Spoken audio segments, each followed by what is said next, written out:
GETTYMichael Gove is seeking to pay farmers to bring back birds and wildflowers. Environment Secretary Michael Gove is creating a new agricultural revolution by banishing unjust and inefficient EU subsidies for farm payments that benefit both nature and society, using taxpayers' money to enhance the environment, increase public access to the countryside as well.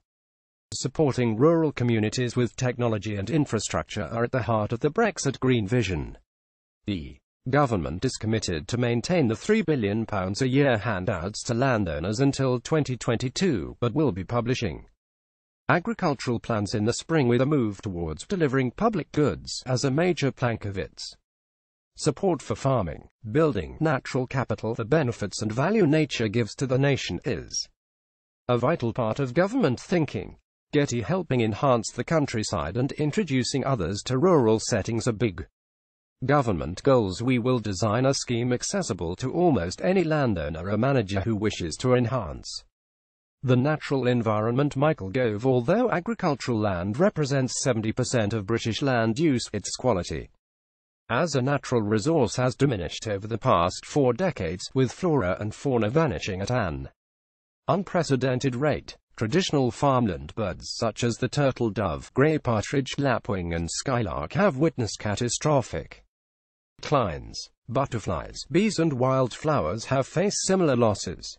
The State of the UK's Birds 2017 reported recently how agricultural management since the 1970s has had a greater impact on farmland bird than climate change, outlining his vision for the countryside supported by taxpayers' subsidies. Mr. Gove told the Oxford Farming Conference today, building on previous countryside stewardship and agri-environment schemes, we will design a scheme accessible to almost any landowner or manager who wishes to enhance the natural environment by planting woodland, providing new habitats for wildlife, increasing biodiversity, contributing to improved water quality and returning cultivated land to wildflower meadows or other more natural states. We will also make additional money available for those who wish to collaborate to secure environmental improvements collectively at landscape scale. Being able to enjoy the sounds and the sights of the countryside is also in the government's thinking, with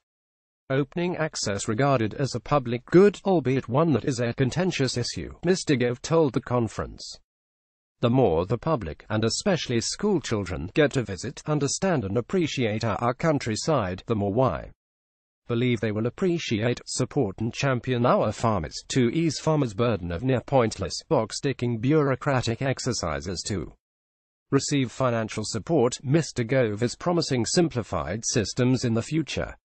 Getty particular attention is put on children visiting the country to create enduring respect for farmers. Conservation groups gave a positive response to the Environment Secretary's speech. Martin Harper, the RSPB's Director of Conservation, said the steps Michael Gove has set out are vital to bring about the changes needed in farming so that it works for farmers, nature and society. We look forward to seeing the detail laid out in new legislation so that farmers get the clarity they need to help them adapt towards the new system, if the government is serious about meeting even its existing environmental ambitions. Then, of the £3 billion currently spent each year on agriculture, £2.3 billion annually must be invested in effective and targeted land use management over the next decade. Britain's farmers also applauded the speech, particularly the government's pledge to champion the high-quality food it produces at home and overseas.